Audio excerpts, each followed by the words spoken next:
بسم اللہ الرحمن الرحیم۔ السلام علیکم ورحمۃ اللہ وبرکاتہ۔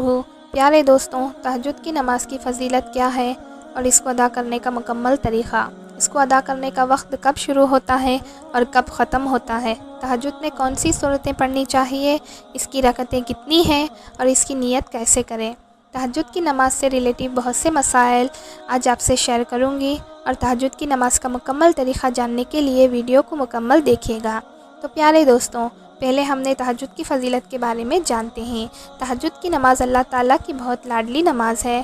پیارے نبی محمد مصطفیٰ صلی اللہ علیہ وسلم نے فرمایا کہ جب ساری دنیا سو رہی ہوتی ہے، کہ جب کوئی اٹھے اور وضو کرے اور مصلی بچھائے اور باقی نمازوں میں اللہ تعالیٰ ثواب دیتے ہیں، لیکن تہجد کی نماز ایسی ہے جس پر اللہ تعالیٰ اپنے بندوں کو نماز پڑھتا ہوا دیکھ کر مسکراتے ہیں۔ سبحان اللہ۔ اس کی فضیلت یوں بھی سمجھ لے کہ 5 فرض نمازوں کے بعد جو سب سے افضل نماز ہے وہ تہجد کی نماز ہے۔ تو دوستوں، تہجد کی نماز کو ضرور پڑھا کریں۔ اگر آپ کو کوئی پریشانی ہو، کوئی مسئلہ ہو تو تہجد کی نماز پڑھنا شروع کر دیں۔ انشاءاللہ چند ہی دنوں میں وہ مسئلہ اور پریشانی ختم ہو جائے گی۔ اب ہم بات کرتے ہیں تہجد کی نماز کا وقت۔ بہت سے لوگ کو اس بات کی غلط فہمی ہے کہ تہجد کی نماز ادا کرنے کا وقت صبح کا ہوتا ہے، یعنی سحری کا وقت ہوتا ہے، وہی صبح کی نماز کا وقت ہوتا ہے، جبکہ وہ بڑی غلط فہمی ہے۔ اچھی طرح سے سمجھ لیں کہ تہجد کی نماز کا جو وقت ہے عشاء کی نماز کے بعد۔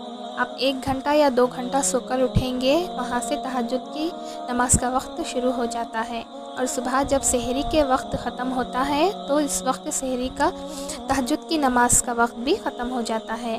یوں تو نماز کے وقت عشاء کی نماز پڑھنے کے فوراً بعد شروع ہو جاتا ہے، لیکن اس نماز کو ادا کرنے کا جو افضل ترین وقت ہے وہ صبح سحری کا وقت ہے، کیونکہ انسان اس وقت سویا ہوا ہوتا ہے اور گرم بستر کو چھوڑنا بہت مشکل ہوتا ہے۔ اس وقت انسان اپنے نفس کو کچل کر گرم بستر چھوڑ کر وضو کرتا ہے اور تہجد کی نماز ادا کرتا ہے۔ اس کا جو افضل وقت ہے وہ صبح سحری کا وقت ہے، اور اس وقت نماز ادا کرے تو بہت ثواب ہے۔ اب ہم جانتے ہیں کہ تہجد کی نماز کی رکعتیں کتنی ہیں۔ اگر وقت ہو تو کم سے کم 4 رکعتیں پڑھیں، اور زیادہ سے زیادہ 12 رکعتیں بھی پڑھ سکتی ہیں، لیکن اگر وقت بہت کم ہے تو 2 رکعتیں بھی پڑھ سکتے ہیں۔ اب ہم تہجد میں پڑھی جانے والی صورتیں کے بارے میں بات کریں گے۔ بہت سے لوگ سمجھتے ہیں کہ اس میں کوئی خاص صورتیں پڑھی جاتی ہیں، لیکن ایسا بالکل بھی نہیں ہے۔ جیسا ہم لوگ باقی نوافل ادا کرتے ہیں، بالکل اسی طرح تہجد کی نوافل بھی ادا کیے جاتے ہیں۔ میں آپ لوگوں کے لیے آسان کر دوں گی کہ تہجد کی نماز ادا کرنے کا طریقہ یہ ہے کہ سب سے پہلے ثنا پڑھی جائے گی، پھر اس کے بعد اعوذ باللہ، بسم اللہ، پھر سورہ فاتحہ، اور اس کے بعد کوئی بھی سورت یعنی سورہ اخلاص بھی پڑھ سکتے ہیں، اور اس کے بعد رکوع اور سجود، اور اس کے بعد دوسری رکعت کے لیے کھڑے ہوں گے۔ سب سے پہلے بسم اللہ، پھر سورہ فاتحہ، پھر کوئی بھی سورت یعنی سورہ اخلاص پڑھیں گے، پھر رکوع، سجود، اتحیات، درود شریف اور دعا مانگیں گے، اور اسی طرح 2 رکعت ادا کریں گے، اور جتنی بھی رکعتیں پڑھنی ہو اسی طریقے سے پڑھیں گے۔ اور اب ہم بات کریں گے کہ نیت کے بارے میں، تہجد کی نیت کیسے کی جائے۔ تو نیت کہتے ہیں دل کے پختہ ارادے کو، زبان سے کہنا ضروری نہیں ہے، مستحب ہے اگر کہہ لیں، لیکن دل میں اگر اس بات کی نیت کریں گے کہ میں تہجد کی نماز ادا کر رہا ہوں یا کر رہی ہوں تو یہ کافی ہے، اور اگر زبان سے نیت کرنا چاہتے ہو تو اس طرح کریں گے کہ میں 2 رکعت نماز نفل وقت تہجد کی نیت کر رہی ہوں یا کر رہا ہوں، واسطے خدا کے، واسطے رسول کے، منہ کعبہ شریف کے، اللہ اکبر۔ اگر زبان سے نیت کرنا چاہے تو ایسے کریں، ورنہ نیت دل کا پختہ ارادے کو کہتے ہیں۔